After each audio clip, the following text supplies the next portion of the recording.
People don't appreciate the journey of entrepreneurship is designed. By design, it is difficult, Yeah. right? It's the thing that most people don't do because it's hard. A lot of the listeners that we have are looking for different ways to scale up or level up. And, one of the interesting parts that I found about your story is this marathon, ultra marathon side of you, right? So I'd love to hear like how that equates to life and business, because no human being just sets out normally to do ultra marathons, at least not many of them anyway. That's true. It's true. And you know what? It's funny. This question doesn't come up that much. It's kind of at the very back of my bio as a kind of afterthought. But That's when it why I comes, thought we should start there, right? yeah, well, it's a passion thing for me as much as anything. So I do like talking about it too. But there's two parts to the answer, right? The first one is I got into running when I was the first time I kind of got experience of running, I was 10 years of age. So my grandfather, who was the main male influence in my life, because my father left our family when I was two, got divorced from my mum, and my grandpa had a heart attack in his early 40s. And he was the first Australian, as far as I know, the first Australian to run a marathon after having open heart surgery, had a double Holy cow. bypass. Oh, Yeah. wow. And I was 10 years of age. So it was 1984. And how you sort of have these fleeting memories when you're a kid. This is one of those ones where I can close my eyes and I was there. Yeah. And he ran the marathon. He finished it, did it in just over 4 hours. In fact, behind me here, I've got a picture of him finishing. I've got his medal and all those sort of Oh, things. He's so passed away cool. now. But that just massively inspired me because it was one of the first times I'd seen someone go up against so much adversity Hmm. and prove a lot of people wrong. Everyone said he was going to die. I mean, the Yeah. whole thing was like, how can you possibly do that after so much trauma? So that was always an inspiration piece for me. So I got into the concept of that back when I was 10. I ran my first marathon when I was 21. Hmm. And then I just sort of stopped running for a period of time. And I was always into fitness, but I got back into it about a decade later. Hmm. And the reason I got back into it is I was going through a bit of a transition in my whole career in my life. And I needed to have an escape. And for people who run or do endurance sports, a lot of it's about the sort of meditation that it gives you. Yeah. Going The for a 4 or runner's 5 high, if hour you will. run. Yeah. I mean, do you run yourself, Stephen, or anything like that? A couple miles is about my max. No, Okay. nothing ultra marathon. That's all right. I didn't want to be talking to someone who's done like hundreds of these things and then he's, otherwise we get into a really fun I'm not conversation. that guy. You're good. No. But the thing is, I did it for that, right? So I did it for that. And the other thing I found out later, and this is kind of the interesting part of the answer, is I also started to get more extreme with it Hmm. because it was a way of, I suppose, hiding away from various pains of what I was going through. I was going through quite a full-on transition in my career. Hmm. I was not liking the person I was becoming. I was making a lot of money in the world of private equity, Yeah. but the environment can be quite toxic. So I turned to running, the extreme part of running, if you want to call it that, because it was a connection back to my grandfather and him and his journey and what he Yeah. meant to me. But it was also a way of me going out there and, dare I say it, almost punishing myself. um, but also building this massive amount of grit and resilience. So there's a Yeah. positive and there's a potential negative to the reasons behind it.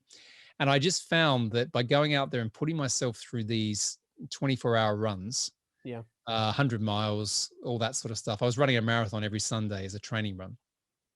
And it just gave me clarity, focus. It gave me all these different things. But at the same time, it also gave me this kind of, dare I say, use the word punishment. It gave me this kind of gritty Yeah. feeling of I needed to kind of make change in my life. Yeah. I love it. I think grit and resilience, obviously being an entrepreneur of multiple businesses myself, I understand that resilience, perseverance, and grit are required on a daily basis.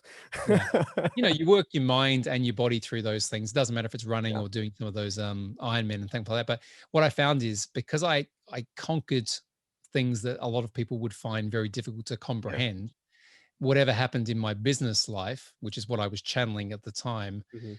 became significantly easier to deal with. And I just became significantly more focused. Relentless is probably the other way to put it as well. Yeah, well, let's park on adversity for just a second if you're okay with it, right? So, you've bought and sold 22 plus businesses. Yep. Obviously, top line 5.2. That's a heck of a number. That means, and that's a heck of an accomplishment. So it's not just ultra marathon. Let's just say you have experience in business, right? Mhm.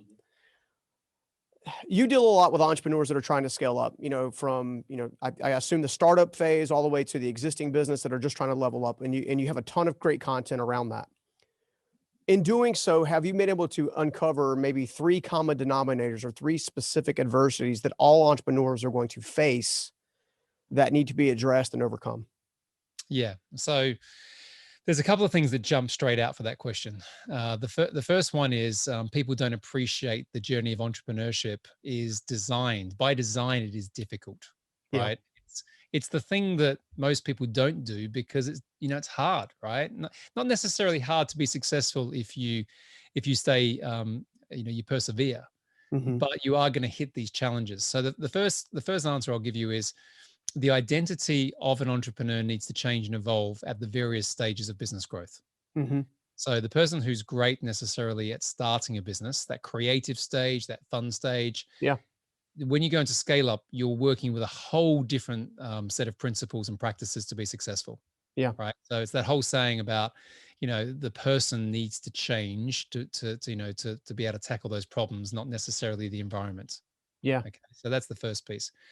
The second piece is I often draw this on a bit of paper. People think the journey is going to be a straight linear line, but it's not a Sorry. wiggly thing. Yeah. Do you know what I mean? It's like chasing your tail. But Yeah, yeah. it is. Like I often draw it, and I often call it, the roller coaster, because you can have your best day and your worst day, and it's often the same day. Yeah. And you've just got to be comfortable with that, being comfortable, being uncomfortable. Hmm. And as soon as you understand the mindset of that and you realize that that's what you signed up for, and this is where the parallel comes back to sort of ultra running, right? Yeah. There is a lot of parallels between it. Then you kind of realize that the journey of what you're doing is the reason you're damn well doing it. Yeah. That's right.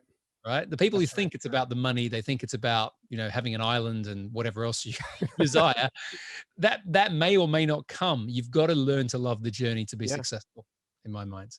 Yeah. Um, I was going to just on that, I was going to yeah. mention that, the more income that I've created, passive income or otherwise, the more I realize that it has the least amount of effect on my overall contentment, joy, and happiness.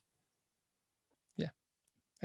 Absolutely. I had two Porsches, $1 million whatever house. I've still got the house. I haven't got the Porsches. I actually sold the Porsches when I got out of private equity because they weren't making me happy. Yeah. So, right. And this is funny. Like, I've done a whole heap of things. You've mentioned some of it, but these days I don't really spend that much money because I Yeah. get more enjoyment from doing this sort of stuff Yeah. and from focusing on scaling and making income and impact. Right. Yeah. But the last part, I think, which is important, and this is probably more of a kind of tip for people listening, is you've got to surround yourself with the right people, right? You've got to have the right Yes. environment, whether it's mentors, whether it's support, whether it's friends, colleagues, whatever it is, it doesn't really matter. But the thing that levels you up, that Yeah. equips you, gives you the water for the food for the journey, is putting yourself in those environments where you're constantly growing as a person. So I think they're the things that jump out to me for the question you asked. Absolutely. Well, one of the things that I heard in that too is there's this mindset of you mentioned the entrepreneur's identity, right? So many times our identity is tied to the business we create or business we found or whatever. The quirky, what is it? Statement I heard one time was the quirky brilliance of the founder can only take you so far, kind of scenario. But it seems like, as whether it's the UK or United States, it doesn't matter. It seems like everybody wants to celebrate the wins and almost wants to hide the grind. And what I heard you say was, is really an entrepreneur's identity or attributes of that identity are learning to celebrate the journey and the grind and not really focus on celebrating the wins. You've got to do both, right? I think you've got to do both, but you've got to realize that both are part of it. So I think what I have also seen working with hundreds of entrepreneurs in different ways, be that as an investor and also now what I do in terms of helping people scale up, is you see that people, if they don't celebrate and they don't have regular acknowledgements of success, that's when it can lead to burnout and overwhelm. Yeah. But I think if you think it's all about the end game, then you're going to be sorely mistaken. It's a bit, probably the best analogy I can give you is like trying to cross the desert and you see what is it? What was it called? The oasis. Yeah. The mirage or whatever. Yeah. Yeah, the mirage, right? And you realize, yeah, the oasis is a mirage, Yeah. and then you just get defeated. And the thing about this game, right? And you know this because you've done it, is it's a game of attrition. Yeah. Yeah, people just give up. And they realize that, that they think they can't do it. There's all these other things that hit their minds, back to mindset. And because they give up, that then creates opportunity for everyone who has, back to that grit and resilience, the tenacity to make it happen. Yeah. And so for me, entrepreneurship is all of those different concepts combined into one. You're going to be successful, quite frankly, if you just don't give up and you keep That that is so true. relentless forward progress. That is so true. It's funny, being an entrepreneur myself and, being around hundreds, if not thousands of entrepreneurs over the last decade. One of the things that I see as a common thread sometimes can be the support that they have in their own home. You might have a spouse or a partner that's not necessarily behind your ultimate vision.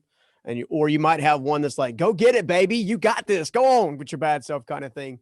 How would you encourage the entrepreneur who's trying to make the dream a reality, but also is not trying to hurt their family along the way? Yeah, it's a really important question. And I'm very structured. And I think one of the things that's been important to me being successful in different things, both business and life, is understanding how to be present in various points or various categories, if you want to call it that, of your life, so that you are absolutely there when you need to be there. And so these days, I really only focus on three things. I focus on being a fantastic husband and father. I focus on being as healthy as I possibly can. So I still run, but I'm more balanced about the running than I used to be. And then I focus on my businesses, and it's in that order. Mm. So for me, it's about making sure that I don't just get either sucked in, if you like, to one of those areas, because I can be quite obsessive at times, and I'm very clear about how I plan all that out. So my advice to people is be super clear on what's important to you, and make sure you schedule the time that's necessary to look after those important things. Don't think that it's all business and Yeah. that's gonna make you happy, because it won't. Yeah, that's so good. I was my wife. I've shared this before, not many times publicly, but in fact, I think in my entire life, the difficult upbringing, all that stuff rolled together. The only regret that I have was focusing on a business during 2 years of my wife's health, rather than now her health is not great. She has to get on a scooter to kind of get mobile and move around. And it's the only thing. It's like, if I did just get those 2 years back, I could have easily sat my businesses over here, or not necessarily been heavily focused in scaling and growing and getting and whatever, more of a stable pace kind of thing. And I could have focused a lot more on enjoying that 2 year time frame. So I think that's great advice. The priorities have got to be in line. Yeah, man, I've got some goosebumps as you tell that story, right? Not because I've had that happen to me, but I can feel that because I look at it in my kids, right? I've got young kids. I've got a 9-year-old and a 6-year-old. And there were times, particularly when I was so focused on money, I was so focused on the perception of success, Yeah. that I just can't remember, Yeah. being around. And then I look at them now and think, where did those years go? And it's a similar feeling. It's like, why did Yeah. I do that? Yeah, absolutely. Well, I want to pivot just a minute. The listeners and viewers that obviously love and come and see this podcast on a regular basis, the show, they kind of vary. We've got the wantrepreneur, so to speak, meaning I have when I say wantrepreneur, I mean that in the kindest way possible, because I am one. I have been one. I have both a flagship business and a startup. I've got both dichotomies right now. But in that process, I've got we've got the wantrepreneur who's all idea. We've got the solopreneur who's now putting their idea into place. We've got the entrepreneur that now is starting to build a team around them, right? What is the core difference between a startup and a scale up? Okay. So the thing with startup is, and there's one fundamental transition, I think, is probably the best way to think of it. And I often say to people when they come to me and they say, "I want to scale up, Nick, teach me how to scale up." The first question I say is, "You sure?" Right? Because let's Sorry. be super clear here. I don't Yeah. mean to laugh, but being an entrepreneur, why I'm laughing. No, I do. Because, you can still create a good 6, possibly 7-figure business with a few people around you. Depends on the business model and all that sort of stuff. But in startup is really about, looking out into the market, seeing a problem, working out how you can solve that problem in a remarkable way, and being super focused on who you're there to serve, right? You can have a small team around you. You have a lot of levers, but quite honestly, you can control those levers. There isn't too much complexity. Yeah. And there's agility. There's all these kind of things, right? So someone who's creative, someone who likes control, someone who's like that sort of, entrepreneur, and there's a lot of them we could talk about. they exist, they thrive in startup. Okay. Now, scale up by definition has two fundamental principles, right? The first one is the ability to build teams and to lead, effectively lead in every possible way, be direct when you need to, have empathy, all of that.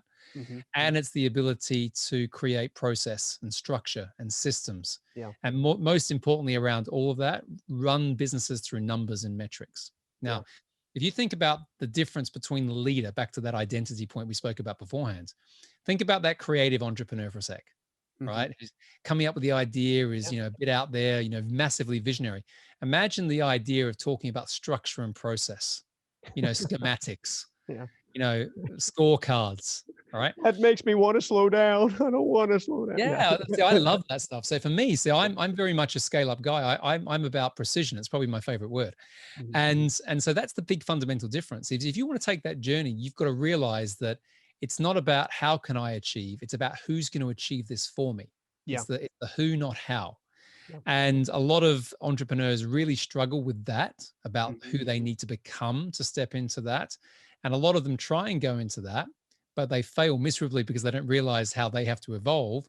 And that's often where businesses go backwards. A lot of businesses go into scale up and then they come back. But when they come back, they don't just land in this nice world of sort of startup. They actually can sometimes go bust, because that transition into that space and that coming out of that space can be quite painful for the founder.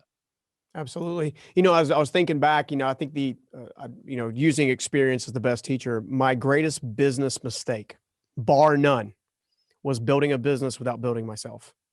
I love that. I can't think of all the team members that I accidentally ran away that were great team members in the early days. Now, thank God I'm a better leader now than I used to be. Right. But there is an element of understanding core self-awareness that I think a lot of entrepreneurs get wrong. I think that they're so focused on the vision, so focused on the place that they want to go, they don't realize the types of people that they need to surround themselves with. You did an episode just recently on your podcast, Scale Up Podcast, that I love. And it was about this idea of having different types of entrepreneurs: the visionary, the strategist, and so on and so forth. Everybody should go check out that episode, because I know you do a great deep dive on that. So they got to go check that out. But in doing so, can you give us a snapshot of maybe how the different entrepreneurial minds kind of meshed in the world? Yeah, and I think that episode, it covers about 5 different archetypes, if you like, and it talks about the different people who fit into that. And there's definitely the strategist, there's the visionary, it's all those sort of things. My personal belief with any type of entrepreneurial journey, and this is kind of the secret to it, right? Find out first and foremost who you are. Not necessarily that list, but understand your purpose, understand your why, understand the things that are the principles, the standards of who you are, right? And from that, work out 2 things, right? Work out what you absolutely love to do, and work out what you're really good at. And usually they're the similar things, right? For me, I'm only really good at a couple of things, right? Sort of pretty terrible. And then the secret is outsource everything else. Right? Leverage, delegate. I did a different episode on that. And I think when I talk about the different types of entrepreneur, depending on who you are, if you're the visionary, get people around you who are just operationally extremely strong. Right. If you're the strategist, if you're the chess player, if you're the guy who can see, or the girl who can see the moves in advance, make sure that you've got people around you who can bridge the gap between that. Because if your foresight is so good, you need people who can look closer in. It's the sort of 30,000 foot down to the granular, right? So you need that. And so for me, it's understanding those different things, because entrepreneurial success, and definitely scale up, back to your original question, Stephen, it's about what you build around you. It's fundamentally, all of your success is about that self-awareness, again, being present, all that. And then it's about being clear about what you put around you. And then it's about building and scaling through those people, through the leadership you provide. Anyone who can get that concept and really understands it, because there's a bit of an ego kick in this as well. It's a huge ego kick. Huge. Yeah. This is it. And when I work with someone, this is quite an interesting thing. One of the first things I do is I do a sense check on this self-awareness. So I won't, if someone turns up and say, I've got a unicorn here, I've got a company that's going to be worth, $1 billion, and the thing hasn't even started. It's a red flag for me. It really is. Like, Show me 'cause your revenue.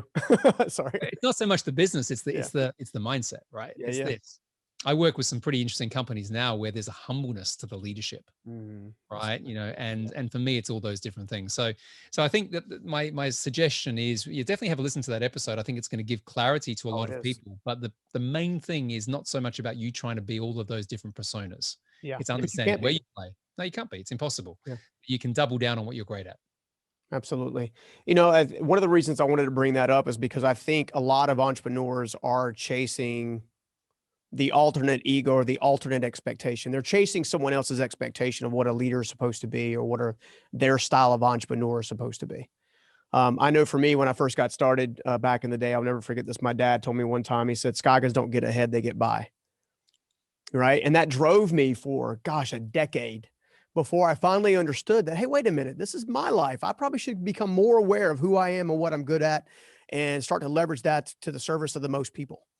And it took some time. So there is a huge ego kick to that. Pivoting on that, we know that entrepreneurs oftentimes are the governor, so to speak. We have a device on American cars. I'm not sure what they call it in the UK, but it's called a governor that throttles your overall progress. It throttles how fast you go or how slow you go, right? It has a limiter on it.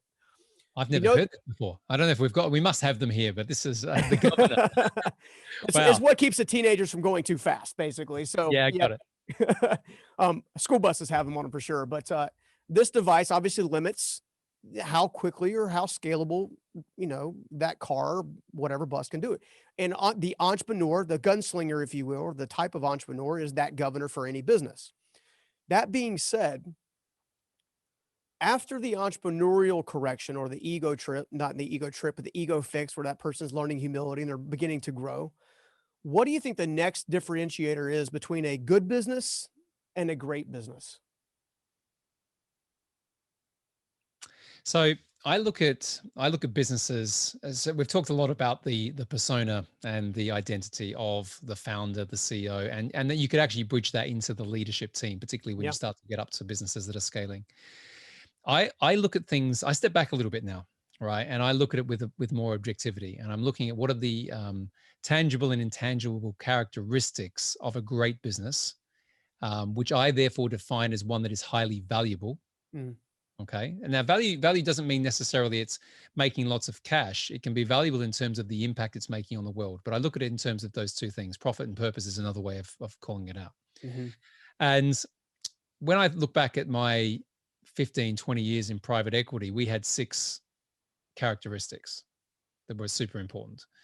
I mean, business, and I'll go through them very quickly because I think they're Sure. important for Absolutely. any entrepreneur to understand. I mean, the first one is every great business has a clear purpose.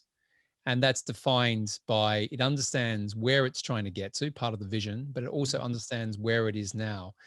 And the strategy in terms of how it goes from A to B is absolutely clear once you understand those 2 points.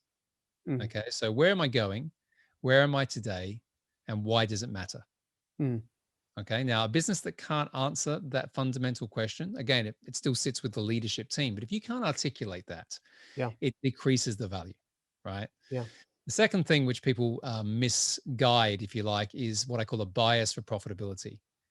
So I'm not a big believer in these these tech businesses that are pre-revenue that get valued. We were talking about Clubhouse before we came on here. It's valued Mm-hmm. at $1 billion. It hasn't got any Jeez. revenue. I know that people make money. I Yeah. know there's all these things that happen, but for me, I like good, solid businesses that are profitable, have a pathway to cash generation, right? So Yeah. that's the second thing that I've always looked at. The third thing is the proposition, is the reason for it to exist super clear in terms of who it's trying to serve, the problem that it solves, and it does that in a unique way. Mm. Okay. The third area is, does it have a predictable flow of the right customers, consumers driving recurring revenue? Again, Mm-hmm. predictable revenue flow. Does it have a clear set of processes, systems, structures that are automated where they can be with technology to drive efficiency? Mm-hmm. Does it have outstanding people that are underpinned, if you like, by a really clear intentional culture where the values and behaviors are consistent and coherent? Mm.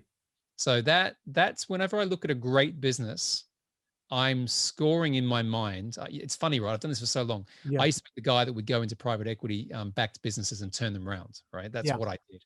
Yeah. So I would be able to walk into those businesses and I could feel it. It Mm. would take me an hour, maybe max, to walk around and just know. Yeah. And the businesses that have all of those characteristics working are the ones that have the ability to create significant value for shareholders and everything else. But they also tend to be the ones that have got momentum and are making a bigger difference. Yeah. Now, do you think those 6 items would be the same step-by-step methodology, for example, for budding investors? So obviously I have liquidity now in my life, and I look at dabbling in various investments. I've stayed in the wheelhouse that I understand, which is real estate historically, right? I'm like everybody else. I get a pitch or two, probably a few times a week or a month kind of deal. Would you follow those same 6 criteria to better understand what's a highly risky investment versus one that's more risk averse? Is that the same process, or would the process be Same, slightly it's the different? same piece. No, I mean, I'm the most boring person in the world when it comes to investing because I just stay in my lane. Yeah. I know how to do one thing, right? Which is buy businesses that are undervalued, Yeah. scale them up, sometimes create groups by buying other businesses and bolting them all together, and then selling them back to private equity firms or other for 5 to 10 times what I paid. Mm. Called multiple arbitrage, Yeah, yeah, right? yeah. So for your question, those same 6 characteristics, I look at a digital business out of, Silicon Valley in the Mm. same lens that I would a car wash in Texas. Mm. I can tell you which one I'm going to invest in. Yeah, I'm going probably to the buy the car car wash. wash. Yeah. Yeah, I'll tell you what, they throw off cash if you want to have liquidity. And I mean, but it's landscaping businesses in West Palm Beach. It's Yeah. those sort of, they don't sound very sexy. Yeah. You know what? They are really good. Mm. But if you take those 6 characteristics, if I apply just the profit piece to some of the investments that probably land on your desk and mine, Mhm. quite a lot of risk. You can make a lot of money, but Yeah. for me, it's about having a bit more control. I like to be able to have more influence in that. Yeah. Well, I think the 6 items do a couple different things. First of all, they kind of give an aspiring entrepreneur or a budding entrepreneur or a growing entrepreneur a roadmap to the things that they should be considering as they're building their business on top of building themselves. It also gives us a roadmap a little bit for someone who's more of a seasoned entrepreneur who maybe already owns a handful of businesses. Maybe they bought, sold them, maybe they flipped them, maybe they're long-term holds, whatever the case may be.